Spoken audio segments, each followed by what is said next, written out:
नमस्कार, आप सभी का स्वागत है। मैं डॉक्टर विजय सिंह, आर्य कॉलेज, पानीपत। आज हम विश्व इतिहास के वाणिज्यवाद के विषय पर बात करेंगे, जिसको हम मर्केंटिलिज्म के नाम से जानते हैं। विश्व इतिहास में वाणिज्यवाद, मर्केंटिलिज्म को हम जानते हैं, समझते हैं। लेकिन ये यदि हम वाणिज्यवाद के बारे में बात करें, तो ये विश्व इतिहास के साथ जरूर इसको जोड़कर देखा जाता है। लेकिन ये प्रमुख जो घटनाक्रम था, ये यूरोपियन इतिहास के साथ था, यूरोपियन इतिहास के साथ था। और इस दृष्टिकोण से जब हम मर्केंटिलिज्म के बारे में, जिसको वाणिज्यवाद के नाम से जाना जाता है, 16वीं-17वीं शताब्दी में यूरोप के इतिहास में ये वो आर्थिक क्रिया थी, वो आर्थिक गतिविधि थी,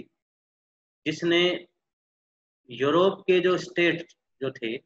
उनको एक नई दिशा की ओर ले जाने का कार्य किया। और यदि हम मर्केंटिलिज्म को जब हम समझते हैं और उसको जानते हैं, तो ये एक व्यापार से जुड़ा हुआ एस्पेक्ट था, व्यापारिक क्रियाओं से जुड़ा हुआ एस्पेक्ट था। लेकिन इस पूरे घटनाक्रम में यदि हम देखें और समझें, तो मर्केंटिलिज्म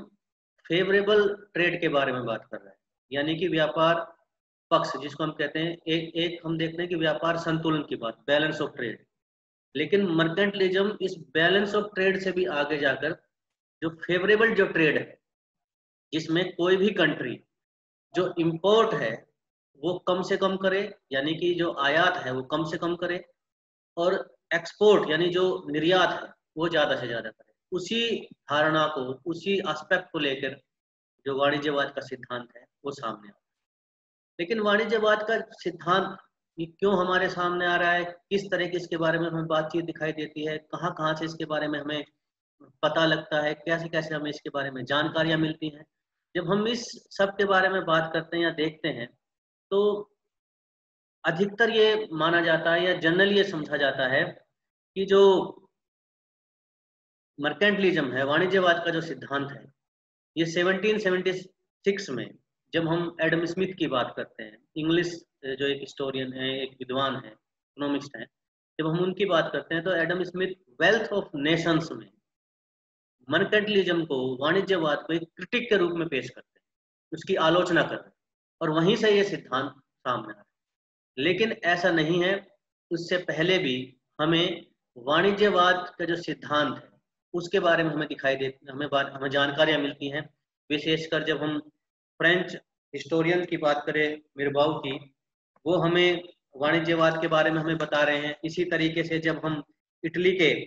एक आप इकोनॉमिस्ट जो हैं, जिसका नाम एंटोनियो जो सेरा है, उसके बारे में जब जब हम बात करते हैं, तो 1613 में, 1613 यानी 17वीं शताब्दी में इस मर्केंटिलिज्म के बारे में बात की जा रही है। लेकिन इसको जो हाईलाइट करने का, जो जब हम बात करते हैं, इसके बारे में जानकारी देने की जब हम बात करते हैं, तो वेल्थ ऑफ नेशंस यानी एडम स्मिथ का जो क्रिटिक है, उससे हमें मर्केंटिलिज्म के बारे में बात पता लगती है, उसके बारे में जानकारी मिलती है। जैसे मैंने कहा कि मर्केंटिलिज्म निर्यात को बढ़ाना, यानी कि एक्सपोर्ट को ज्यादा से ज्यादा करना, आयात को कम करना, और इस निर्यात के बदले में अपने देश में आयात से वस्तुओं को ना लाकर जो प्रीशियस आप ये कह सकते हैं वेल्थ है, जिसमें सिल्वर, गोल्ड या और बहुमूल्य जो पदार्थ हैं, उनको अपने देश में लेकर आना, ताकि जो स्ट्रेंथ है, जो पावर है, देश को आर्थिक रूप से शक्तिशाली बनाया जाए। क्योंकि हमें ध्यान रखना चाहिए कि 17-18 सेंचुरी में जब हम मर्केंटिलिज्म की बात कर रहे हैं, तो इस समय मॉनेटरी जो सिस्टम है, यानी मौद्रिक प्रणाली जो है, वो बहुत ज्यादा नहीं है। अपने अपने कंट्रीज में ठीक है, मौद्रिक व्यवस्था चल रही है, लेकिन वो विश्वव्यापी या यूरोप के अधिकतर देशों में प्रचलित नहीं है, एक्सेप्टेबल नहीं है। और जिसके कारण क्या है कि जो सोना, चांदी या बहुमूल्य जो पदार्थ है, उनकी एक अपनी कीमत है, और उसी को ध्यान में रखते हुए मर्केंटिलिज्म का जो सिद्धांत है वो हमारे सामने आ रहा है। लेकिन हमें यहाँ भी ये समझना है कि मर्केंटिलिज्म का सिद्धांत क्यों हमारे सामने लाया जा रहा है, क्या ऐसी परिस्थितियां हैं, या क्या ऐसा घटनाक्रम, और इसके लिए हम 13वीं-14वीं शताब्दी के ओनवर्ड जब हम यूरोपियन इतिहास को देखते हैं, और जिसमें हम विशेषकर जब हम डिक्लाइन ऑफ फ्यूडलिज्म की बात करें, सामंतवाद के अंत की बात करते हैं,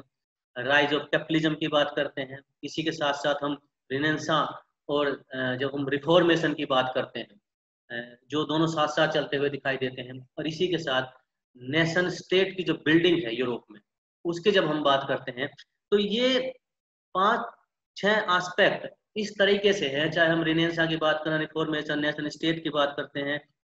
डिक्लाइन ऑफ फ्यूडलिज्म या rise of early capitalist society की बात करते, कैपिटलिज्म की बात करते हैं, तो ये सब एक दूसरे के साथ चलते हुए दिखाई देते हैं। और जिसके कारण, जैसे हमने कहा कि फ्यूडलिज्म जो है एक डार्क एज है, जिसमें बहुत ज्यादा व्यापार की गुंजाइश दिखाई नहीं देती,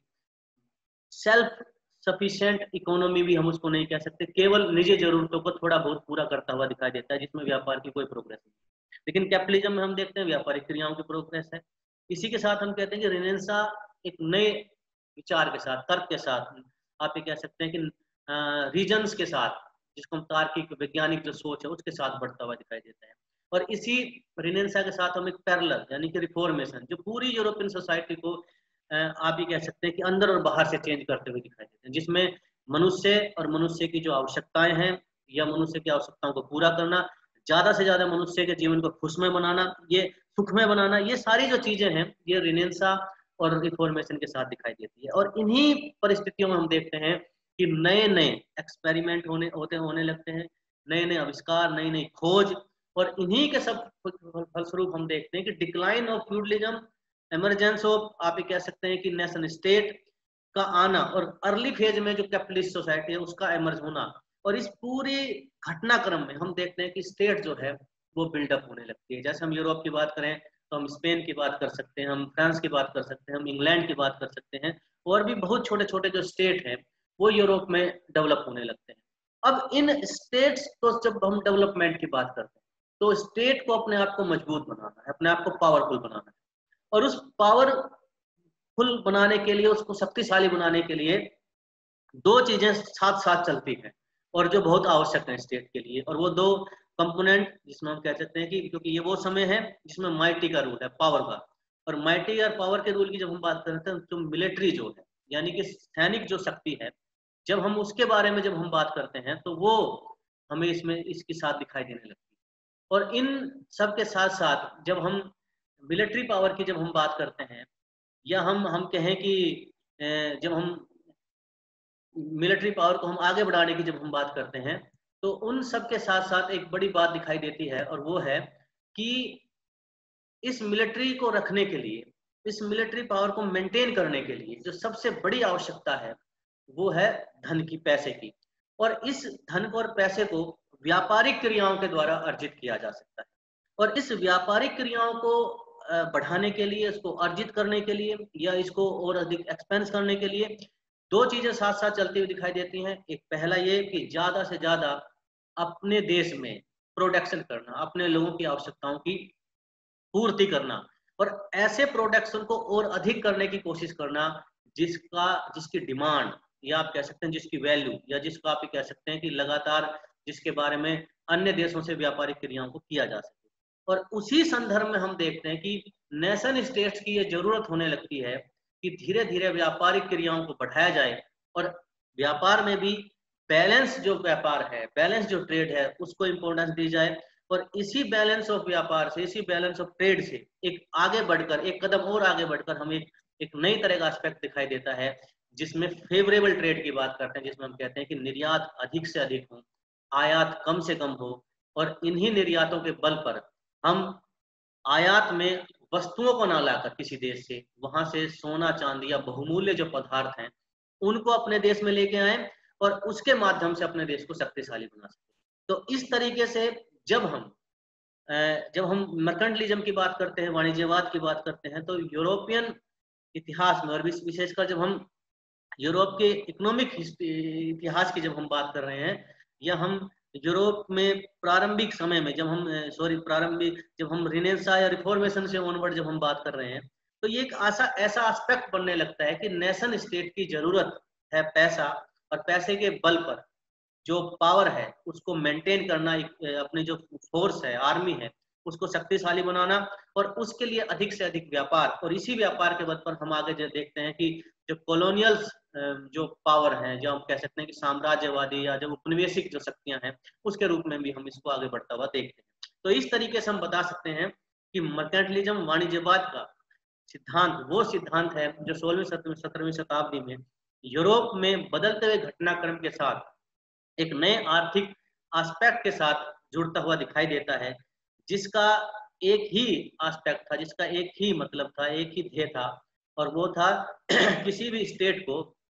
आर्थिक रूप से कैसे शक्तिशाली बनाया जाए, और उस आर्थिक स्टेट को शक्तिशाली बनाने में जो बैलेंस ऑफ पावर है, सॉरी बैलेंस ऑफ ट्रेड है, उसको मेंटेन रखना, यानी व्यापार संतुलन रखना। और उसी व्यापार संतुलन से एक स्टेप आगे, एक कदम आगे था कि जब हम फेवरेबल जब ट्रेड की बात करते हैं, यानी कि जिसमें निर्यात अधिक से अधिक हो, आयात कम से कम हो, और अपने लोगों की जरूरतें अपने ही इंडस्ट्री के द्वारा पूरी करना, और बाहर के देशों से व्यापारिक क्रियाओं के माध्यम से उसके बदले में सोना चांदी या बहुमूल्य पदार्थ लेकर आना और अपने राष्ट्र को शक्तिशाली बनाना। इस तरीके से हम जो मर्केंटलिज्म है, वाणिज्यवाद का जो सिद्धांत है, उसको हम बता सकते हैं, डिफाइन कर सकते हैं। यदि हम, जैसे हमने अभी बात बताया कि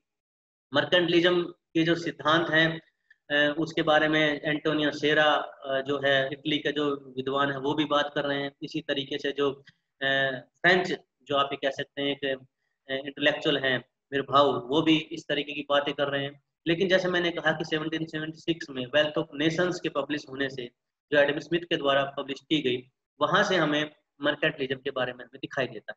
और इसी से हमें आगे मर्केंटलिज्म के बारे में पता लगता है या जानकारियां मिलती हैं, या आप ये कह सकते हैं मर्केंटलिज्म का जो सिद्धांत है वो हाईलाइट होता है। हालांकि इस पुस्तक में जो एडम स्मिथ हैं वो इसके क्रिटिक कर रहे हैं, इसकी आलोचना कर रहे हैं, लेकिन इसके अलावा भी बहुत से हिस्टोरियन हैं जो अलग अलग तरीके से हम कह सकते हैं कि मर्केंटलिज्म को जो डिफाइन है उसकी वो डिफाइन करने की जो कोशिश है उनके द्वारा की जा रही है। और इसी क्रम में यदि हम जैकब विनर की जब हम बात करते हैं, जो एक विद्वान है, वो ये कहते हैं कि राष्ट्रीय राज्यों द्वारा 15वीं से 18वीं शताब्दियों के काल में अंतरराष्ट्रीय आर्थिक संबंधों के स्वरूप एवं उपयुक्त नियम के विषय में अपनाए गए सिद्धांत एवं क्रिया को आमतौर पर आजकल वाणिज्यवाद के सिद्धांत के नाम से जाना जाता है। यानी इन्होंने कहा कि राष्ट्रीय राज्यों के द्वारा 15वीं से 18वीं शताब्दी में और अंतरराष्ट्रीय आर्थिक संबंधों के बारे में जो क्रियाकलाप है, और उसके बारे में जब हम आज बात करते हैं तो यही एक मर्केंटलिज्म या वाणिज्यवाद का जो सिद्धांत है उसके नाम से हम देख सकते हैं, उसको हम जान सकते हैं। लेकिन इसी के तरीके से अलग अलग विद्वान इसको अलग अलग तरीके से डिफाइन करने की अपने अपने तरीके से कोशिश करते हैं। जैसे वेलेस फर्ग्यूसन जो हैं वो ये कहते हैं कि वाणिज्यवाद का अभिप्राय मूल रूप से एक राज्य की सरकार द्वारा पड़ोसी राज्यों से अपने राज्य को अधिक समृद्धशाली एवं शक्तिशाली बनाने के लिए वाणिज्य संबंधी नियम निर्धारित करना जो है, यही वाणिज्यवाद का सिद्धांत। यानी कि एक देश से अपने देश को आर्थिक रूप से अधिक शक्तिशाली बनाने का जो कार्य है, वही जो आर्थिक जो नियम बनाने का जो कार्य है, वही हम कह सकते हैं कि वाणिज्यवाद का सिद्धांत। और दोनों विद्वानों ने एक बात जरूर बात कह रहे हैं कि अंतरराष्ट्रीय आर्थिक संबंध और एक देश से दूसरे देश को अपने से अधिक आर्थिक रूप से शक्तिशाली बनाने के लिए नियम बनाने की जो बात है, जब हम नियम बनाने की जब हम बात करते हैं या इस तरह के डिफाइन करने की जब बात की जा रही है, तो इसका मतलब ये था कि ये केवल एक बात नहीं थी कि निर्यात बढ़ाने हैं और आयात कम करने, इसके लिए पूरी प्लान या प्लानिंग के साथ इस तरह की जो राज्यों के द्वारा जो कदम उठाए गए, जो आर्थिक नियमन के जो कदम थे, या आप ये कह सकते हैं कि इकोनॉमिक यूनिफॉर्मिटी जो स्टेट्स अपना सकते थे आपस में, या अंदरूनी तौर पर एक बड़ा राज्य उस तरीके से अपने आप को आर्थिक नियमन के तौर पर पेश करे और इस तरह के कोई सिद्धांत को अपनाए, उस तरीके से हम मर्केंटलिज्म को देख सकते हैं, समझ सकते हैं। तो इस तरीके से जो हम जैकब और फर्ग्यूसन के जब हम डेफिनेशन, जब परिभाषाएं देखते हैं, तो वो साफ साफ बताते हैं कि जो वाणिज्यवाद का जो सिद्धांत है वो अपने आप में ही एक पूरे तरीके से एक प्लान, आप ये कह सकते हैं आर्थिक नियम थे, और उन्हीं के आधार पर ये कहा जाता है कि इतिहासकार इसको अलग अलग तरीके से अपने तरीके से डिफाइन करने की कोशिश करते हैं। जब हम वाणिज्यवाद के सिद्धांत के जब हम साइलेंट फीचर्स की जब हम बात करते हैं कि वाणिज्यवाद के जो सिद्धांत हैं उनके जो साइलेंट फीचर किस किस प्रकार से हैं, तो हम देखते हैं कि जो economic regulations by the state की, जैसे अभी हम जिन परिभाषाओं की बात कर रहे थे कि इकोनॉमिक रेगुलेशंस की जो बात की जा रही थी कि किस तरीके से जो स्टेट हैं वो आर्थिक रूप से अपने आप को समृद्धशाली बनाए, आर्थिक रूप से अपने आप को शक्तिशाली बनाए। और उसी में हम देखते हैं कि जो विशेषताएं हैं, जिसमें हम कह सकते हैं accumulation of gold and silver, यानी कि बहुमूल्य धातुओं को इकट्ठा करना। जो मैं प्रारंभ से आपको बताने की कोशिश कर रहा हूँ कि बैलेंस ऑफ ट्रेड, व्यापार संतुलन, और उससे भी एक कदम आगे कि फेवरेबल जो ट्रेड है, जिसमें हम जब हम एक्सपोर्ट की बात करते हैं वो अधिक से अधिक हो निर्यात, और इंपोर्ट यानी आयात जो है वो कम से कम हो। और जो जो वस्तुएं निर्यात की जा रही हैं उसके बदले में हम किन्हीं वस्तुओं का आयात ना करके उसके बदले में सोना और चांदी को अपने देश में इकट्ठा करना, बहुमूल्य पदार्थ को इकट्ठा करना और अपने आप को आर्थिक रूप से शक्तिशाली बनाना। इसी तरीके से economic unification of the state की आर्थिक रूप से जो स्टेट है उसको पूरी तरीके से ये कहा जाता है कि अपने एक एक एकीकरण कर लेना, एक समान नीतियों से उसको स्टैब्लिश कर देना। जैसे हम कहें कि पूरे स्टेट में एक तरीके से, जैसे हम कर प्रणाली की बात करें, जैसे मॉडर्न स्टेट में हम आज यदि हम इंडियन कंसेप्ट में ही बात करें, जिस तरीके से हम वेट की जब हम बात करते हैं कि सभी जगह एक एक स्थान पूरे इंडिया में एक समान जो टैक्सेशन सिस्टम है, तो इस प्रकार की जो इकोनॉमिक यूनिफिकेशन है, एक प्रकार की मुद्रा प्रणाली हो, एक प्रकार के माप तोल का सिस्टम हो, एक प्रकार के आप चुंगी या कर प्रणाली है, जो पूरी तरीके से कहा जाता है कि यूनिफिकेशन करते हैं, यूनिफॉर्म पैटर्न हो, जिससे कि व्यापार को बिना रुकावट के आप ये कह सकते हैं कि आगे बढ़ने के अवसर प्राप्त हो। ये सारी जो एस्पेक्ट हैं, जब हम यूनिफिकेशन ऑफ इकोनॉमिक की बात करते हैं या इकोनॉमिक की नीतियों की यूनिफॉर्मेशन की बात करते हैं, तो इस प्रकार के जो स्टेट है, राज्यों के द्वारा इस प्रकार की यूनिफॉर्म नीतियां बनाई गई, जिससे हम कह सकते हैं कि इस तरीके से उसको आगे बढ़ाने की बात दिखाई देती है। इसी तरीके से protection of industries of the state कि राज्यों के द्वारा, स्टेट के द्वारा, यानी अपनी जो उत्पादन जो इकाई, जो इंडस्ट्रीज है, औद्योगिक आप ये कह सकते हैं कि जो औद्योगिक प्रणाली है उसको प्रोटेक्ट करना, उसको संरक्षण देना। क्योंकि हम देखते हैं कि कई मर्तबा या कई अवसरों पर कि बहुत से लोग या बहुत से कुछ लोग या कुछ लोगों के समूह मिलकर आपस में किसी इंडस्ट्री, किसी आप एक ऐसे कारखाने का या किसी इस तरह के मैन्युफैक्चरिंग यूनिट को स्टेब्लिश करना चाहते हैं, लेकिन कई बार हम देखते हैं कि धन के अभाव में या किन्हीं और सुविधाओं के अभाव में वो बहुत ज्यादा प्रोग्रेस नहीं करता। लेकिन स्टेट जब उसमें इन्वॉल्व हो जाता है, क्योंकि हमें ध्यान रखना चाहिए कि स्टेट की जरूरत है रिवेन्यू इकट्ठा करना, और रिवेन्यू कहाँ से आ रहा है, आ सकता है कि व्यापारिक क्रियाओं से। और व्यापार हम वाणिज्यवाद में कह रहे हैं कि फेवरेबल ट्रेड यानी निर्यात अधिक हो। निर्यात अधिक हो तो इसका मतलब है कि हमें अधिक से अधिक उत्पादन करना है। और स्टेट जब इस दिशा में बात सोच रही है, तो जाहिर सी बात है कि वो ऐसी इंडस्ट्री को प्रोटेक्ट करने की बात कर रही है या करना चाहती है जिससे अधिक से अधिक बेनिफिट हो। तो इस वाणिज्यवाद के सिद्धांत में जो साइलेंट फीचर्स नजर आता है कि प्रोटेक्शन ऑफ जो इंडस्ट्रीज है, कि स्टेट के द्वारा औद्योगिक इकाइयां जो है, औद्योगिक क्रियाएं जो हैं, उनको न केवल अपनी देख रेख में रखना बल्कि अधिक से अधिक उनकी मदद करना, संरक्षित करना, ताकि उनको धन से, टेक्नोलॉजी से और अन्य किसी प्रकार की सुविधाओं से या सुरक्षा के दृष्टिकोण से उनको किसी प्रकार की कोई समस्या ना आए। यदि इस प्रकार का स्टेट का कदम उठाया जाता है तो जाहिर तौर पर उत्पादन अधिक होगा, और उत्पादन बढ़ने से ट्रेड बढ़ेगा, और ट्रेड से जो हमें आप ये कह सकते हैं कि धन या पैसा या रेवेन्यू जो जनरेट होगा वो स्टेट के वेलफेयर में काम आएगा, या स्टेट अपने आप को उसको शक्तिशाली बना सकते हैं। और जिस समय हम 16-17 सेंचुरी के जब हम यूरोपियन कंसर्न में बात कर रहे हैं, तो इस समय नेशन स्टेट बिल्डिंग पे है, नेशन स्टेट की जो स्थापना है या मजबूती का कार्य चल रहा है, और उसके लिए धन या पैसा जो है वो आवश्यक है। और ये धन या पैसा जो है अधिकांश मात्रा में हमें जो व्यापार है, ट्रेड है, उसके माध्यम से कमाया जा सकता था। और इसके लिए इंडस्ट्री को आगे बढ़ना या मजबूत होना एक आवश्यक कार्य था। इसी तरीके से development of foreign trade and favourable balance of trade, जो अभी तक मैं आपके सामने बात कर रहा था कि ये सब कुछ हो रहा है, एक आर्थिक क्रियाएं हैं, प्रोटेक्शन ऑफ इंडस्ट्री को स्टेट के द्वारा दी जा रही है। और इसी के साथ हम देखते हैं कि डेवलपमेंट ऑफ फॉरेन ट्रेड की जो विदेशी व्यापार है उसको और अधिक डेवलप करना। जैसे अभी हमने कहा कि इंडस्ट्री में प्रोडक्शन होगा प्रोडक्शन से हम उसको व्यापारिक क्रिया में बढ़ा सकते हैं। और इसके साथ हम कह सकते हैं कि फेवरेबल बैलेंस ऑफ ट्रेड, कि ऐसी वस्तुओं का अधिक से अधिक उत्पादन करना जो जिसके माध्यम से स्टेट को धन प्राप्त हो सके, पैसा प्राप्त हो सके, और उसी के बल पर हम ये कह सकते हैं इस प्रकार की क्रियाएं चल सके। तो इस तरीके से हम ये कह सकते हैं, हम ये देख सकते हैं, हम ये समझ सकते हैं कि जो फॉरेन ट्रेड की जो डेवलपमेंट है और उसमें जो फेवरेबल बैलेंस ऑफ ट्रेड है, वो इस वाणिज्यवाद का एक आप ये कह सकते हैं एक साइलेंट फीचर्स है, एक ऐसा फीचर्स है जो इस वाणिज्यवाद के सिद्धांत को मजबूती के साथ आगे बढ़ा रहा है, या आप कह सकते हैं कि इसके कोर में या इसके मध्य में एक अपना एक ऐसा कार्य कर रहा है जिससे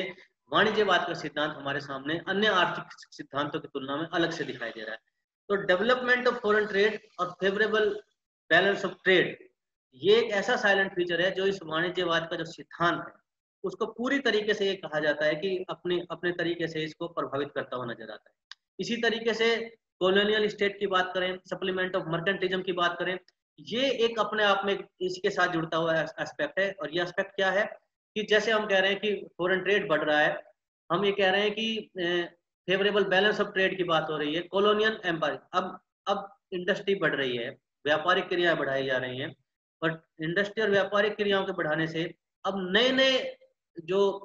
ऐसे देश, ऐसे स्थान, उनकी जो खोज है वो भी जरूरी होती हुई दिखाई देती है, क्योंकि औपनिवेशिक या कॉलोनियल एस्पेक्ट से हम इसको समझने की कोशिश करते हैं, हम इसको देखने की कोशिश करते हैं कि कहाँ कहाँ से हमें इस प्रकार का जो धन या पैसा, या जहां से अधिक आप ये कह सकते हैं अपने उत्पादन को बेचकर लाभ जो है वो कमाया जा सकता है। तो इस तरीके से हम ये कह सकते हैं कि इस साइलेंट फीचर के साथ जहां प्रोटेक्शन ऑफ इंडस्ट्री है, इकोनॉमिक यूनिफिकेशन की बात करते हैं, एक्लमेशन ऑफ गोल्ड एंड सिल्वर की बात करते हैं, वहीं कॉलोनियलिज्म, सप्लीमेंट ऑफ मर्केंटिलिज्म की एक इसके साथ औपनिवेशिक जो राज्य है उसको भी जुड़ता हुआ देखते हैं। और इसी के साथ हम देखते हैं कि strengthening of power of the state, जो मैं आपको इंट्रोडक्शन में बता रहा था कि ये सब कुछ क्यों हो रहा है, कि नेशन स्टेट डेवलप हो रही है, और नेशन स्टेट डेवलप होने में जो आर्मी माइटी का जो रूल है, पावर जो आप कह सकते हैं पावर जो स्टेट के साथ जो जुड़ी हुई है उसको आर्मी के द्वारा स्ट्रेंथन करना था, और आर्मी को रखने के लिए स्टेट के पास रिवेन्यू की आवश्यकता थी, और इस रिवेन्यू को आसानी से या और अधिक से अधिक कहां से जनरेट किया जा सकता था, उसके लिए हम देखते हैं कि मर्केंटिलिज्म का सिद्धांत दिखाई देता है। तो इस तरीके से ये कुछ ऐसे साइलेंट फीचर्स हैं जो हम मर्केंटिलिज्म के सिद्धांत के साथ हमें दिखाई देते हैं, जो कि हमें हमें जिससे हमें पता लग सकता है कि वास्तविक रूप से जो मर्केंटिलिज्म का जो सिद्धांत है वो किस किस तरीके से काम कर रहा था। तो ये कुछ ऐसे फीचर्स जो हमें मर्केंटिलिज्म के दिखाई देते हैं, जिसके अनुसार हम बता सकते हैं कि इन कुछ सिद्धांतों को लेकर, कुछ बातों को लेकर मर्केंटिलिज्म का जो सिद्धांत है वो हमें आगे बढ़ता हुआ दिखाई देता है। इसी के साथ साथ जब हम और आगे बढ़ते हैं तो एज ऑफ मर्केंटिलिज्म, अब एज ऑफ मर्केंटिलिज्म की जब हम बात करते हैं तो हम सीधे तौर पर हम देखते हैं कि जो एडम स्मिथ है वहां से हमें इसके बारे में दिखाई देता है कि एडम स्मिथ जो है वो 1776 में मर्केंटिलिज्म का जो सिद्धांत है उसकी आलोचना जो है वो वेल्थ ऑफ नेशंस में करते हुए दिखाई देते हैं। लेकिन एडम स्मिथ 1776 में यानी लेट 18th सेंचुरी में इसकी आलोचना के साथ दिखाई दे रहे हैं, लेकिन इसके साथ साथ कुछ इतिहासकार इसको ब्रॉडर रूप से डिफाइन करने की कोशिश करते हैं कि इस सिद्धांत को अलग अलग देशों में अलग अलग तरीके से, किस तरीके से यूरोपियन इतिहास में इसको देखा जा सकता है। जैसे प्रोफेसर एरिक रोल का मानना है कि इस सिद्धांत का संबंध जो है वो 14th सेंचुरी से है, 14वीं शताब्दी से। इसी तरीके से LH हैने ने कहा कि 16वीं से 18वीं शताब्दी यानी 16 to 18 सेंचुरी इस तरह के मध्य में इस तरह के जो सिद्धांत है, वाणिज्यवाद का जो सिद्धांत है उसको देखा जा सकता है। इसी तरीके से एक इतिहासकार है कैनन, उनका ये मानना है कि ये विचारधारा जो है वो 17वीं शताब्दी के आसपास यूरोप में हमें दिखाई देती है। इसी तरीके से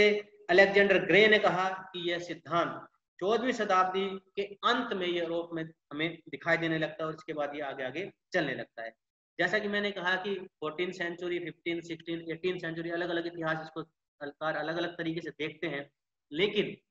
हमें ये भी ध्यान रखना चाहिए कि ये जो मर्केंटलिज्म का जो काल है, ये अलग अलग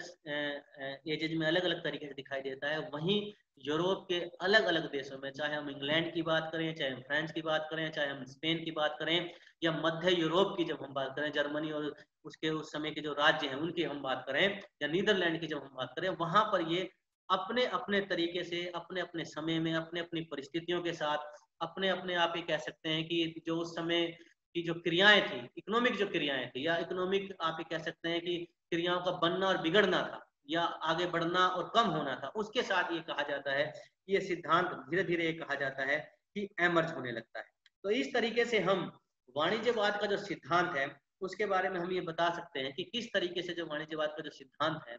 वो अलग अलग काल में अलग अलग तरीके से हमें देखने को मिलता है। इससे जब हम आगे चलते हैं तो ऑब्जेक्टिव ऑफ मर्केंटलिज्म हम दिखाई देता है। जब हम ऑब्जेक्टिव ऑफ मर्केंटलिज्म की बात करते हैं तो ये उसी तरीके से दिखाई देते हैं जिस तरीके से हमें साइलेंट फीचर्स की हमने बात की थी, कि to develop of economic policy of state और नेशन इंस्टेड ऑफ लोकल और प्रोविंशियल। जैसे मैंने कहा कि यूनिफॉर्मिटी है, पूरे राज्य में, पूरे देश में एक तरह का कर सिस्टम है, नापतोल प्रणाली है, एक तरह की चुंगी व्यवस्था की बात की जा रही है, एक तरह का इंपोर्ट या एक्सपोर्ट की बात की जा रही है। तो ये एक ऑब्जेक्टिव है कि इस तरीके के उद्देश्यों से हम मर्केंटलिज्म का जो सिद्धांत है उसको असेस कर सकते हैं, उसको हासिल कर सकते हैं, और अपनी इकोनॉमी को, अपने ट्रेड को, अपने कॉमर्स को हम आगे बढ़ा सकते हैं। इसी तरीके से हम कहें कि to develop of nations trade and industry to full extent, कि जैसे हमने कहा कि प्रारंभ से हम बात कर रहे हैं कि स्टेट को पावरफुल होना है, पावरफुल होने के लिए उसके पास धन की आवश्यकता होनी चाहिए, और इसी धन के बल पर उसे एक बड़ी आर्मी को भी रखना है, और इस आर्मी के लिए जो पैसा है या जो हम कह सकते हैं धन है उसकी आवश्यकता है। और ये कहाँ से प्राप्त हो सकता है? जो अधिक से अधिक है वो हमें व्यापार और इंडस्ट्री से प्राप्त हो सकता है, और इसलिए व्यापार को बढ़ाने के लिए हमें उत्पादन करना है, इसलिए इंडस्ट्री को डेवलप करना पड़ेगा। तो ट्रेड, कॉमर्स, ये ट्रेड एंड इंडस्ट्री एक दूसरे के साथ चलते हुए दिखलाई देते हैं, और उसी के दल पर हम कह सकते हैं कि नेशन जो ट्रेड है, नेशनल लेवल का जो ट्रेड है और इंडस्ट्री है उसको जो हम डेवलप करते हुए दिखाई देते हैं। इसी तरीके से to build up the value and volume of export instead of import, जैसे हमने शुरू से बात की कि काफी हद तक व्यापारिक क्रियाओं को हम कहते हैं कि बैलेंस ऑफ ट्रेड रखना है, व्यापार संतुलन में रखना है, और इसी के साथ साथ, इसी से आगे बढ़ते बढ़ते हम ये कहते हैं कि to build up the value and volume of export instead of imports, कि हमें केवल और केवल अधिक से अधिक हमें एक्सपोर्ट को बढ़ाना है, निर्यात को बढ़ाना है, बजाय कि आयात यानी इंपोर्ट्स की। और एक्सपोर्ट के बदले में हमें गोल्ड, सिल्वर या बहुमूल्य पदार्थ हासिल करने हैं। जो जब हम मर्केंटलिज्म की बात करते हैं, उसके ऑब्जेक्टिव्स की बात करते हैं, उसमें हमें साफ साफ दिखाई देता है। इसी तरीके से हम जब हम इससे आगे ऑब्जेक्टिव्स की बात करते हैं, टू कलेक्ट, जैसे हमने कहा कि गोल्ड और सिल्वर, प्रीशियस मेटल्स, यानी कि इस समय जो किसी भी स्टेट की जो वैल्यू है उसका आकलन जो लगाया जा सकता है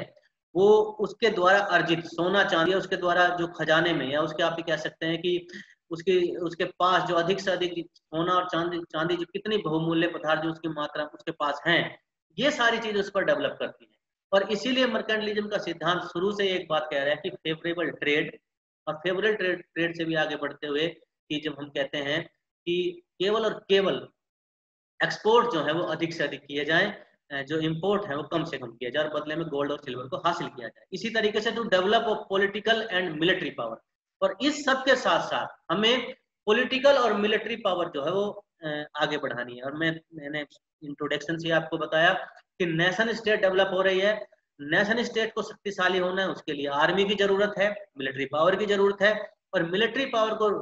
रखने के लिए हमें धन और पैसे की आवश्यकता है। और अब जब हम देखते हैं कि develop of political and military power, ये दोनों एक दूसरे के साथ साथ की जहां अपनी राजनीतिक शक्ति को बढ़ाना है तो उसके लिए हमें आर्थिक थोड़ी पावर के साथ, यानी मिलिट्री के तौर पर हमें शक्तिशाली होना पड़ेगा। और मिलिट्री के तौर पर जब हम शक्तिशाली होते हैं तो हमें मिलिट्री को रखने के लिए धन और पैसा चाहिए, और इसके लिए कहीं ना कहीं उस समय जो मर्केंटलिज्म का सिद्धांत है वो स्टेट के लिए फेवरेबल था। इसी तरीके से जब हम इससे भी आगे चलते हैं तो स्टेब्लिश ऑफ कॉलोनीज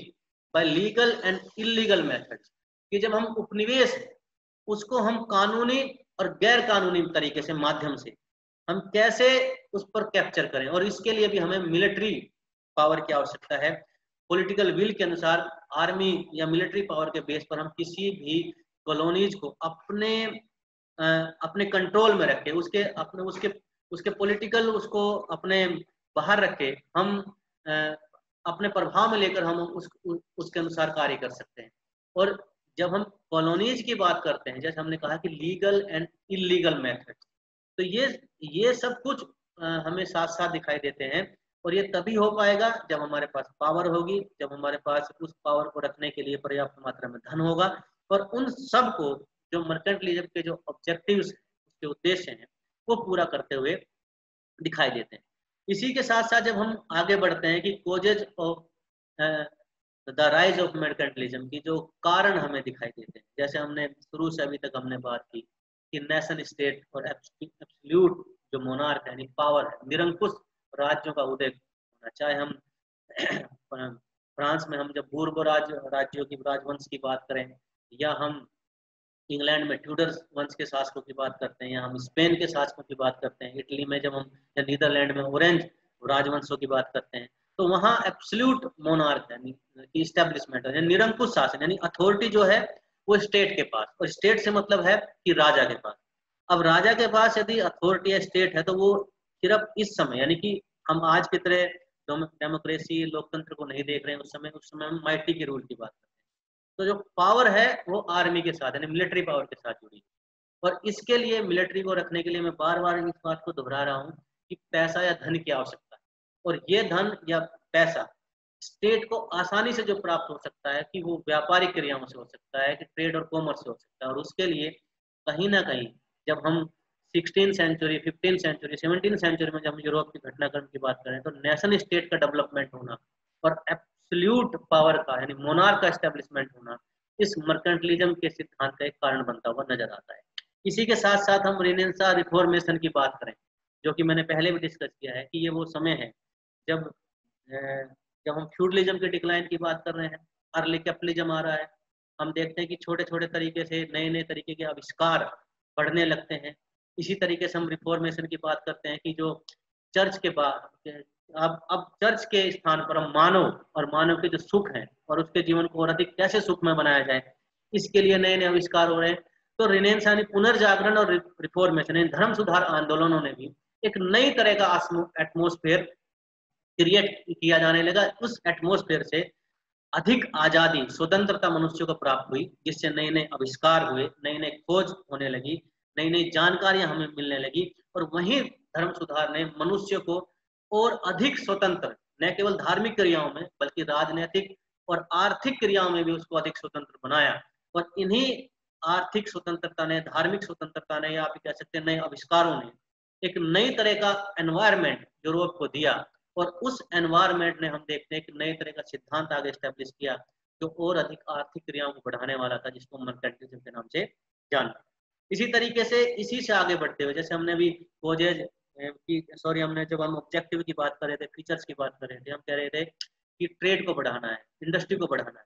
अब ट्रेड इंडस्ट्री से हम देखते हैं कि प्रोडक्शन बढ़ रहा है, प्रोडक्शन से हमने देखा कि ट्रेड को बढ़ा। अब एक सीमा के बाद जब ट्रेड एक यूरोप के देशों में ही ट्रेड हो रहा है, अब यूरोप के देशों में जब कंट्रीज में जब वो ट्रेड होने लगा, उससे आगे भी हमें कुछ दिखाई देने लगा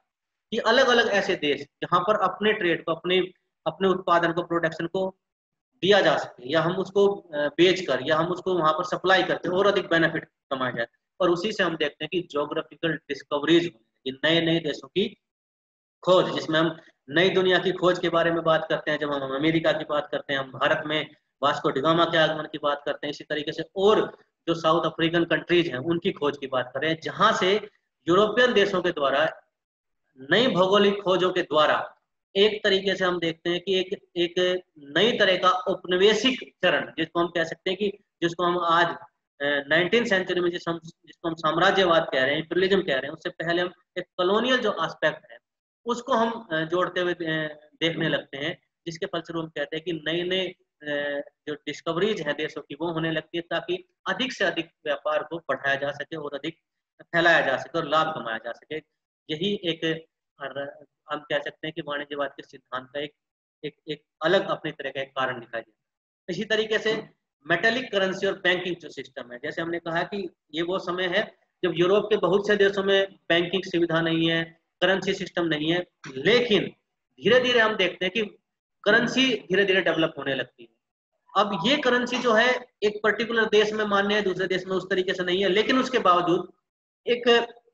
एक एनवायरमेंट, मोनेटरी जो एनवायरमेंट है वो डेवलप होने लगता है, और उसी से हम देखते हैं कि जो एक बैंकिंग की जो एक प्रणाली है वो डेवलप होती है। अब इस बैंकिंग प्रणाली से एक बात और मॉनेटरी सिस्टम से एक बात सामने थी जो समझने की है कि मॉनेटरी सिस्टम से व्यापार को और अधिक बढ़ावा मिला, व्यापार को और अधिक सुगमता मिली, और अब हम किसी भी वस्तु से जब हम व्यापार कर रहे हैं तो बार्टर सिस्टम में जब हम वस्तु के लेन देन की बात करें, अब हम मॉनेटरी यानी कि मुद्रा के प्रचलन से हम कह सकते हैं कि एक वस्तु को खरीदा और उसका हमने दाम दिया। तो इस तरीके से एक यूनिफॉर्मिटी जो व्यापारिक क्रियाएं हैं और व्यापार को गति मिलना वो दिखाई देती है। बैंकिंग सिस्टम से हम देखते हैं कि कुछ लोगों के द्वारा अपनी अपनी जमा पूंजी को बैंकों में इंटरेस्ट के तौर पर जमा कराना और उससे लाभ कमाना, और इन्हीं बैंकों से हम कह सकते हैं कि बड़े बड़े इंडस्ट्री घरानों को या बहुत से ऐसे लोगों को आप ये कह सकते हैं कि लोन दिया जाने लगा, इंटरेस्ट पर पैसा दिया जाने लगा, ताकि इंडस्ट्री को बढ़ावा दिया जा सके, व्यापारिक क्रियाओं को बढ़ावा दिया जा सके। और मर्केंटलिज्म का जो ये सिद्धांत है, जब हम मॉनेटरी सिस्टम को बढ़ता देखते हैं, बैंकिंग सिस्टम को बढ़ता हुआ देखते हैं, तो इस तरीके से आगे बढ़ता हुआ हमें दिखाई देता है। इसी तरीके से जब हम contribution of thinkers and writers की बात करते हैं, जैसे हमने कहा कि चाहे वो कैनन की बात करें, एंटोनियो सेरा की बात करें, या हम एडम स्मिथ की बात करते हैं, या और दूसरे जो हम कह सकते हैं कि इंटेलेक्चुअल की जब हम बात करते हैं, ये सभी किसी ना किसी तरीके से हम कह सकते हैं कि अपनी तरीके से आर्थिक सिद्धांतों को बना रहे हैं। अब जैसे हम फ्रांस की बात करें तो कोलबर्ट जो है, जो हम लुई 14 के जो वित्त मंत्री हैं, जो एक नई तरह का फ्रांस की इकोनॉमी को सुधारने के नई तरीके का आप कह सकते हैं कि एक कंट्रीब्यूशन दे रहे हैं, और उस एज को, उस ईरा को कोलबर्ट या उस सिद्धांत को हम कोलबर्टवाद के नाम से जानते हैं। तो इस तरीके की जो डेवलपमेंट थी इकोनॉमिक आप कह सकते हैं फील्ड में, एरिया में, वो अपने आप में एक महत्वपूर्ण थी कि अलग अलग विद्वान, अलग अलग अर्थशास्त्री राज्यों की आर्थिक क्रियाओं को बढ़ाने के लिए, राज्यों के आर्थिक वेलफेयर के लिए,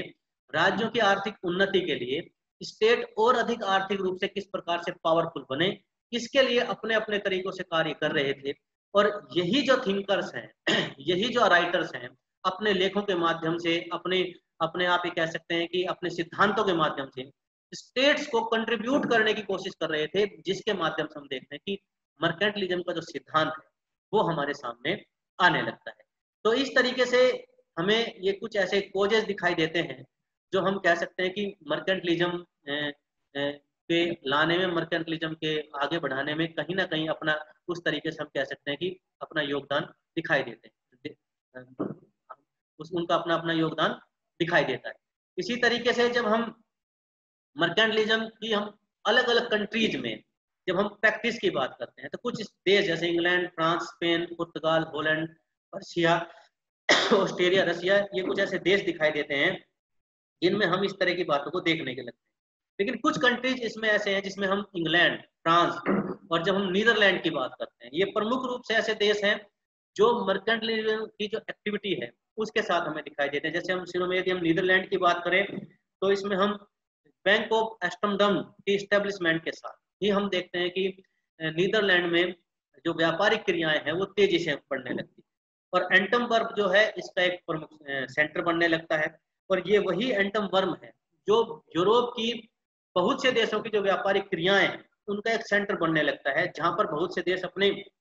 वस्तुओं को लाते हैं और अलग अलग देशों में उसकी खरीद फरोख्त होने लगती है। जिस जिस तरीके से हम कह सकते हैं कि जैसे बहुत से देशों से हम फूड ग्रेन्स की बात करते हैं, इमारती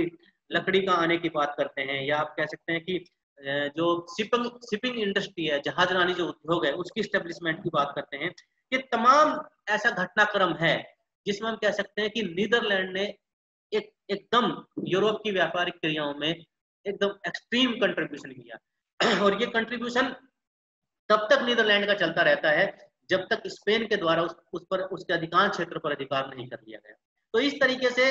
वहां की व्यापारिक क्रियाओं में इस तरह की व्यापार को बढ़ाने की जो बात हमें दिखाई देती है वो अपने आप में एक महत्वपूर्ण बात है, जो यूरोपियन कंट्री में जब हम इसके प्रचार प्रसार की बात कर देखते हैं तो नीदरलैंड इसके प्रमुखता के साथ दिखाई देता है। इसी तरीके से जब हम इंग्लैंड की बात यदि हम करें तो इंग्लैंड में हम देखते हैं कि ट्यूडर जो राजवंश, वहां से हम मर्केंटलिज्म की शुरुआत देखते हैं। और विशेषकर जब हम क्वीन एलिजाबेथ की बात करते हैं, जब हम रानी एलिजाबेथ प्रथम की बात करते हैं, फर्स्ट की बात करते हैं, वहां से इस तरह की बात हमें दिखाई देती है। और यहाँ से हम देखते हैं कि इंग्लैंड में जिस तरीके से मर्चेंट कंपनियों का बढ़ना, व्यापारिक कंपनियों का बढ़ना, यूनिफॉर्म जो इकोनॉमिक जो पॉलिसी है उसको नियंत्रित करना, स्टेट के द्वारा ये कहा जाता है कि आर्थिक जो नियमन है, आर्थिक जो गतिविधियां हैं उसको अपने नियंत्रण में करना, नागरिकों को स्टेट की नीतियों के साथ जोड़ने की जो प्रणाली है उसकी शुरुआत करना। और उस पूरे क्रम में हम देखते हैं कि 16-17 सेंचुरी में हम इंग्लैंड में तेजी के साथ व्यापारिक जो क्रियाएं हैं, आर्थिक जो क्रियाएं हैं उसको बढ़ता हुआ देखते हैं। और जिसके फलस्वरूप हम देखते हैं कि इस नई आर्थिक गतिविधियों में इंग्लैंड में हम देखते हैं कि व्यापार का प्रचार प्रसार होने लगता है, न केवल इंग्लैंड से यूरोप के देशों में, बल्कि यूरोप से बाहर निकलकर भी जब हम कॉलोनीज की बात करें, जैसे हम इंडिया या साउथ अफ्रीका की बात करें, वहां पर भी इस तरह का प्रचार प्रसार हमें देखने को मिलता है। जिसके फलस्वरूप हम देखते हैं कि चाहे हम फूड ग्रेन्स की बात हो,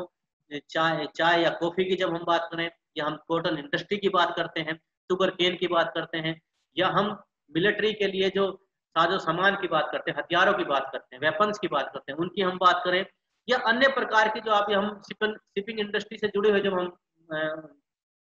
पदार्थों की आप कह सकते हैं गुड्स की बात करें, ये सब कुछ ये कहा जाता है कि इंग्लैंड में इनका सबका मैन्युफैक्चरिंग या आप कह सकते हैं आयात निर्यात जो है वो होने लगता है। और इसी क्रम में हम देखते हैं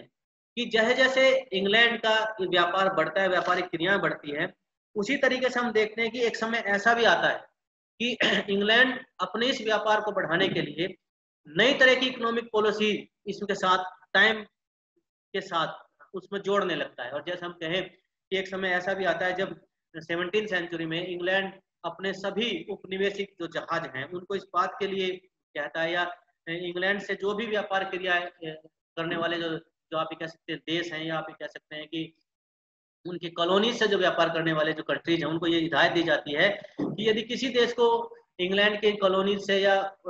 इस तरह का जो ट्रेड है वो करना है, तो उसके लिए पहले सभी जो आप कह सकते हैं शिप हैं उसको इंग्लैंड के पोर्ट पर आना होगा। और इसका केवल एक ही उद्देश्य था कि उन शिप्स का जब जहाजों का या समुद्री जहाजों का जबकि इंग्लैंड के बंदरगाहों पर आना था, तो वहां से जो ड्यूटीज थी, कस्टम ड्यूटीज थी, उसके द्वारा रिवेन्यू कलेक्ट करना था। तो ये और दूसरा यूरोप के देशों को और दुनिया के देशों को ये बताना था कि जो ट्रेड है वो किसके कंट्रोल में। तो ये सारी चीजें टाइम बाय टाइम अलग अलग समय में हमें देखने को मिलती है। इसी तरीके से जब हम फ्रांस की जब हम बात करते हैं तो लुई 14 के समय, जैसे मैंने अभी थोड़ी देर पहले बताया कि वित्त मंत्री जो थे कोलबर्ट, उन्होंने नई तरीके आर्थिक जो आप ये कह सकते हैं कि सुधार हैं उनको करना शुरू किया। और इसी सुधार के कारण फ्रांस में इस युग को कोलबर्ट वाद के नाम से, कोलबर्ट के युग के नाम से हम जाना जा सकता है। और कोलबर्ट ने भी उसी तरीके से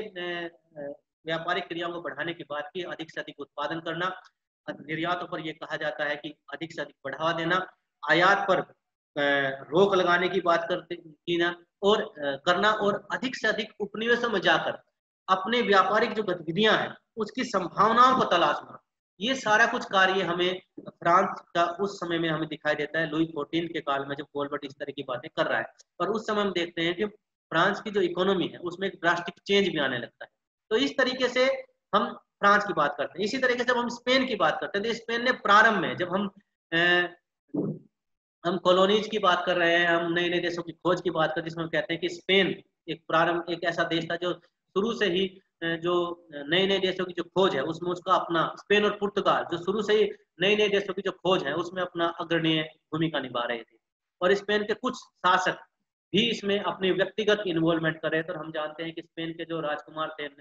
हेनरी, वो इस खोजबीन प्रक्रिया में इतने ज्यादा इन्वॉल्व थे कि उनको हेनरी द नेविगेटर के नाम से भी जाना जाता था। लेकिन जब हम स्पेन और पुर्तगाल की बात, वाणिज्यवाद के सिद्धांत के बारे में हम बात करते हैं, तो स्पेन और पुर्तगाल ने नए देशों की खोज करके वहां के आर्थिक संसाधनों से सोना चांदी या बहुमूल्य पदार्थों को अपने अपने देश में इकट्ठा करने का कार्य किया। और आर्थिक रूप से प्रारंभिक यदि हम वाणिज्यवाद के एरा की बात करें तो अधिकांश तौर पर यह कहा जाता है कि लाभ उठाने का कार्य किया। लेकिन हम आगे चलकर हम जब कैपिटलिज्म की आगे दौर की बात करते हैं तो हम व्यापारिक क्रियाओं की बात करते हैं, हम देखते हैं कि स्पेन और पुर्तगाल केवल सोना चांदी इकट्ठा करने में रहे, प्रोडक्शन की तरफ उन्होंने ध्यान नहीं दिया। लेकिन प्रारंभिक दशा में हम देखते हैं कि इस मर्केंटाइलिज्म के सिद्धांत से उन्होंने लाभ कमाने की बात की। इसी तरीके से जब हम जर्मनी की बात करें या पर्शिया की बात करें, ऑस्ट्रेलिया की बात करें या हंगरी की, हॉलैंड या रशिया की बात करें, तो अलग अलग तरीके से कहा जाता है कि इन देशों के आर्थिक मानने वालों ने या आर्थिक क्रियाओं को चलाने वालों ने, वहां की स्टेट के आप ही कह सकते हैं कि जो रूलर थे, इन्हीं सिद्धांतों का, इस सिद्धांत को अपने सुविधा के अनुसार अपनाकर आर्थिक रूप से कहा जाता है कि स्टेट को मजबूत बनाने का कार्य किया, स्टेट को डेवलप बनाने का कार्य किया। और इस तरीके से हम देखते हैं कि मर्केंटलिज्म का जो सिद्धांत है वो अलग अलग देशों में फैलता हुआ दिखाई देता है। जब हम डिक्लाइन ऑफ मर्केंटलिज्म की बात करते हैं कि वाणिज्यवाद का जो पतन है, जब हम उसकी बात कर रहे हैं तो इसके सिद्धांत की जो बेसिक आप ये कह सकते हैं फॉर्मुलेशन है, जो इस सिद्धांत के बेसिक ऑब्जेक्टिव है, प्रिंसिपल है, या हम इसके फीचर्स की बात करें, वहीं से हम इसके डिक्लाइन की शुरुआत को देख सकते हैं। और जिसके जिसके लिए हम एडम स्मिथ को जब क्या कह रहे हैं कि वेल्थ ऑफ नेशंस में जब हम इसके क्रिटिक की बात करते हैं तो एडम स्मिथ इन्हीं बातों को दोहराता हुआ उसकी आलोचना कर रहा है। और यही आलोचना, यही क्रिटिसिज्म उसके डिक्लाइन के रूप में हमें दिखाई देता है कि जब हम मर्केंटलिज्म का जो सिद्धांत है, जिसने एक समय में यूरोप के देशों को आर्थिक रूप से मजबूत बनाया, आर्थिक क्रियाओं को आगे बढ़ाया, ट्रेड और कॉमर्स को स्टैब्लिश करने में योगदान दिया, लेकिन धीरे धीरे एक समय के बाद हम देखते हैं कि लेट 18th सेंचुरी के बाद हमें देखते हैं कि धीरे धीरे पतन की ओर जाने लगता है। और इसका अपना कारण था, जैसे जो उसके सिद्धांत और बेसिक फीचर्स में दिखाई देता है कि नैरोएस्ट स्पिरिट ऑफ नेशन, कि उनकी जो आप ये कह सकते हैं कि एक राज्य की जो अपनी आप ये कह सकते हैं कि दकियानूसी जो ख्यालात हैं, या आप ये कह सकते हैं कि जो उसकी नैरो माइंडेडनेस है कि एक राज्य ही व्यापार करे, एक राज्य ही एक्सपोर्ट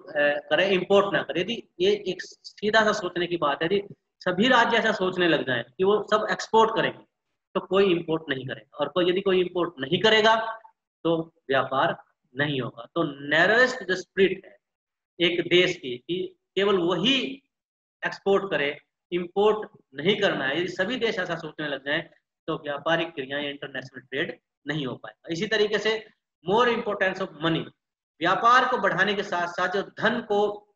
इकट्ठा करने की बात है कि अधिक से अधिक वेल्थ, सोना चांदी बहुमूल्य पदार्थ जो है उसको अधिक से अधिक इकट्ठा किया जाए, केवल इस पर यह सिद्धांत जोर दे रहा था। और इस सिद्धांत को इस सिद्धांत पर जब ये जोर दिया जा रहा था तो इससे जहां ट्रेड और कॉमर्स को एक समय में महत्वता, इंपोर्टेंस मिल रही थी, लेकिन एक हाइट पर जाके वो जो ट्रेड और कॉमर्स का जो प्रचार प्रसार है वो रुक रहा है, क्योंकि इसमें जो व्यापार को जो आप प्रतिद्वंदिता है, आप ये कह सकते हैं कि एक दूसरे के साथ प्रतिस्पर्धा जो है वो नहीं दिखाई देती। केवल एक सिंगल माइंड के साथ इसको व्यापारिक क्रियाओं को बढ़ाने की बात की जा रही है, और मनी जो है उसको केंद्र में रखा जा रहा है। व्यापार और व्यापार से वेलफेयर की जो बात है वो नहीं दिखाई देती। इसी के साथ साथ सेटबैक टू एग्रीकल्चर जो है कि केवल व्यापार को बढ़ाने की बात है, इंडस्ट्री को बढ़ाने की बात है, जिससे एग्रीकल्चर को दरकिनार किया गया। और हम जानते हैं कि यदि हम इंडस्ट्री को बढ़ाने की बात, यदि हम व्यापार को बढ़ाने की बात कर रहे हैं तो इंडस्ट्री को बढ़ाने की बात कर रहे हैं, और इंडस्ट्री को यदि हम बढ़ाने की बात करते हैं, प्रमोट करने की बात करते हैं, तो उस इंडस्ट्री को बढ़ाने में जो एग्रीकल्चर, जो उसके बैक में जो सबसे इम्पोर्टेंट जो है, जहां से हमें रॉ मटेरियल मिलता है, कच्चा पदार्थ मिल रहा है मैन्युफैक्चरिंग के लिए, उसको हम दरकिनार कर रहे हैं। और इसलिए जब हम ट्रेड, कॉमर्स या इंडस्ट्री को बढ़ाने की बात कर रहे हैं तो एग्रीकल्चर की जो डेवलपमेंट है उसकी तरफ हम ध्यान नहीं दे रहे, जिससे एग्रीकल्चर जो है वो पिछड़ता चला गया। और ऐसे यूरोप के देश जो हम कहते हैं कि ट्रेड और कॉमर्स में आगे हैं, इंडस्ट्री में आगे हैं, उन्हें अपनी अपनी पॉपुलेशन के आप कह सकते हैं कि जीवन निर्वाह के लिए जो फूड ग्रेन्स है उसको अन्य अन्य देशों से आयात करने पड़ने लगता है, क्योंकि एग्रीकल्चर पर इस तरीके से ध्यान नहीं दिया गया। इसी तरीके से लॉस टू इंडिपेंडेंट ट्रेडर्स, जो वाणिज्यवाद का जो सिद्धांत है ये एक बड़े व्यापक लेवल की बात है, और व्यापक लेवल में ट्रेड में उपनिवेश के साथ साथ विभिन्न देशों के साथ जो व्यापार करने की बात है, उसमें बड़ी बड़ी जो कंपनियां, बड़ी बड़ी जो व्यापारिक घराने या जो पूंजी या संयुक्त पूंजी जो कंपनियां हैं उनका एक अपना बड़ा अहम रोल रहा है, जिससे हम देखते हैं कि स्टेट के अंदर जो इंडिपेंडेंट, जो आप कह सकते हैं इंडिविजुअल जो व्यापारी हैं, ट्रेडर हैं, उनको इतना ज्यादा लाभ नहीं मिल पाता जितना बड़ी पूंजी कंपनियों को जो या संयुक्त जो पूंजी कंपनियां हैं उनको दिखाई देता है। तो इस तरीके से ये भी एक डिक्लाइन का कारण दिखाई देता है। इसी तरीके से एक्सप्लॉयटेशन ऑफ कॉलोनी, इस सिद्धांत से हम देखते हैं कि उपनिवेश का अधिक से अधिक शोषण की शुरुआत होती है, जहां से रॉ मटेरियल को लेना, बहुमूल्य पदार्थ को लेना, इमारती लकड़ियों को लेना, अपने देश में लेके आना, और उसके साथ साथ जो इंडस्ट्री है उसमें काम कराने के लिए जो वहाँ के लोकल जो इनहेबिटेंट्स है कॉलोनीज को, उनको बंदी बना के, जिसको हम ह्यूमन ट्रैफिकिंग कहते हैं, उनको लेकर यानी दास बनाकर लेके आना, दास प्रथा की जो नई तरीके से शुरुआत है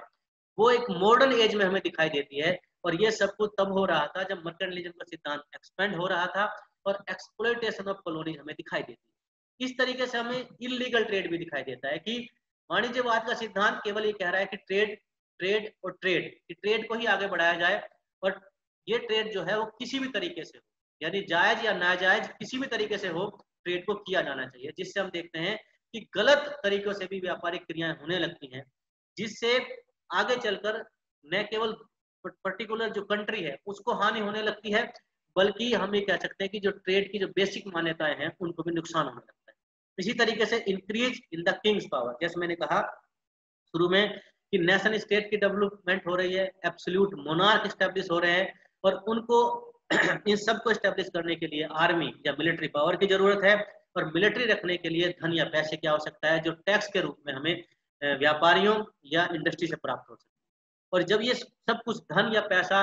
या रिवेन्यू जनरेट हो रहा था, जो तो किंग की जो पावर है वो स्टैब्लिश हो रही थी, एब्सोल्यूट पावर जो है बढ़ रही थी, मिलिट्री जो रूल है, पावर जो है वो स्टैब्लिश होने लगी थी, जिसके कारण जो सामान्य नागरिकों के आप ये कह सकते हैं कि फ्रीडम की स्वतंत्रता है उनको छीना जा रहा था। और किंग जो है अपनी एब्सोल्यूट पावर को हर एक तरीके से, चाहे वो हम कार्यपालिका में देखें, न्यायपालिका में देखें, या हम अनेक तरीके के जो आप कह सकते हैं राज्य के जो कंपोनेंट हैं उसमें राज्य की जो जो राजा की जो पावर है वो अत्यधिक बढ़ने लगी, और आम आदमियों के जो आम आप ये कह सकते हैं सिटीजन्स के जो राइट्स हैं उन पर ही आप ये कह सकते हैं कि उनको अंकुश किया जाने लगा या उन पर प्रतिबंधित लगने लगा। इसी तरीके से इफेक्ट ऑफ चेंजिंग सर्कमस्टेंसेस, कि बदलती हुई परिस्थितियों में, जैसे एडम स्मिथ कह रहे हैं कि एक तरफा ट्रेड की बात कर रहा है, बैलेंस ऑफ ट्रेड में भी केवल एक्सपोर्ट की बात की जा रही है, या जिस तरीके से उपनिवेश बढ़ रहे हैं, जिस तरीके से साम्राज्यवादी नीति बढ़ रही है, जिस तरीके से आप कह सकते हैं कि आर्थिक नए नए सिद्धांत, जिसमें हम फ्री ट्रेड की बात कर सकते हैं। फ्री ट्रेड से हम देखते हैं कि एक ग्लोबलाइज ट्रेड का जो है वो विकास होने लगा है, और इस ग्लोबलाइज ट्रेड में हम देखते हैं कि प्रतिस्पर्धा यानी कंपटीशन बढ़ता है, और इस कंपटीशन से हम देखते हैं कि व्यापारिक क्रियाओं को और अधिक गति मिलने लगती है। लेकिन मर्केंटलिज्म का जो सिद्धांत है वो ना तो हम देखते हैं कि ओपन ट्रेड की बात करता है, फ्री ट्रेड की बात करता है, बल्कि हम देखते हैं कि वो इस तरह की जो ट्रेड है उस पर रोकने की बात करता है। और ये बदलती हुई परिस्थितियों में आप ये कह सकते हैं कि स्वाभाविक था कि इस प्रकार की जो बातें हैं उनको छोड़ा जाए, और जिसके कारण हम देखते हैं कि डिक्लाइन ऑफ मर्केंटलिज्म में दिखाई देता है। तो ये कुछ ऐसी बातें हैं जो मर्केंटलिज्म के पतन के कारण हमें दिखाई देती है। जब हम इस मर्केंटलिज्म के जब हम इम्पैक्ट की बात करते हैं कि इसके प्रभाव कहाँ कहाँ दिखाते हैं, तो हम देखते हैं कि वीकनिंग ऑफ फ्यूडलिज्म। फ्यूडलिज्म हमने कहा कि सामंती व्यवस्था एक ऐसी व्यवस्था है जो जिसमें व्यापार की गुंजाइश नहीं है, ट्रेड की गुंजाइश नहीं है, और केवल बहुत कम निजी आवश्यकताओं को पूरा करती है। लेकिन हम मर्केंटलिज्म की हम देखते हैं वो ट्रेड की बात कर रहा है, व्यापार तभी है जब प्रोडक्शन हो रहा है। तो न केवल अपनी जरूरतों को पूरा किया जा रहा है, जबकि दूसरों की जरूरतों को पूरा करने के साथ, क्योंकि ट्रेड को हम तभी बढ़ा सकते हैं जब अपनी जरूरत पूरा करने के बाद सरप्लस प्रोडक्शन को हम आगे व्यापारिक क्रियाओं में लगा सकें। लेकिन फ्यूडलिज्म में हम सरप्लस प्रोडक्शन की किसी प्रकार की गुंजाइश को नजरअंदाज करते हैं। तो इस तरीके से फ्यूडलिज्म को कमजोर करने में या पतन में एक बड़ा सहायक रोल दिखाई देता है मर्केंटलिज्म। इसी तरीके से इस्टेब्लिशमेंट ऑफ नेशनल स्टेट, जो हम शुरू से बात कर रहे हैं कि नेशन स्टेट की डेवलपमेंट होना, शक्तिशाली राज्यों का बनना, निरंकुश स्टेट का बनना, वो तभी हो पाया जब शक्तिशाली आर्मी की इस्टेब्लिशमेंट की गई। सेना को रखना और सेना को रख रखाव के लिए धन और पैसे की आवश्यकता थी, जो ट्रेड और कॉमर्स या इंडस्ट्री से रिवेन्यू के रूप में स्टेट को जनरेट हो रहा था, जिससे शक्तिशाली राज्यों का उदय हो सका। इसी तरीके से development of trade and commerce industry की व्यापार को जब बढ़ाने की बात की गई, तो इंडस्ट्री की ग्रोथ की बात की गई, अधिक उत्पादन की बात की गई, और उसी उत्पादन से अधिक ट्रेड और कॉमर्स का जन्म हुआ, जिसके कारण हम देखते हैं कि यूरोप के देशों में ट्रेड और कॉमर्स या इंडस्ट्री का जो है वो डेवलपमेंट होने लगी, जिससे हम व्यापारिक क्रियाओं की जो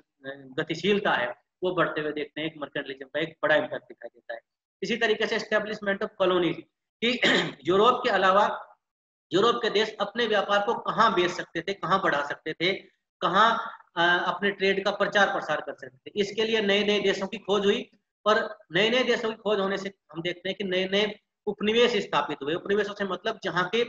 पॉलिटिकली और इकोनॉमिक रूप से उन क्षेत्रों को, उन देशों को कंट्रोल में कर लेना। तो इस तरीके से उपनिवेशों की स्थापना होने लगी, जहां पर न केवल ट्रेड और कॉमर्स से लाभ कमाया जा सके, बल्कि अपनी राजनीतिक प्रभुसत्ता या आर्थिक जो प्रभुसत्ता है उसको स्थापित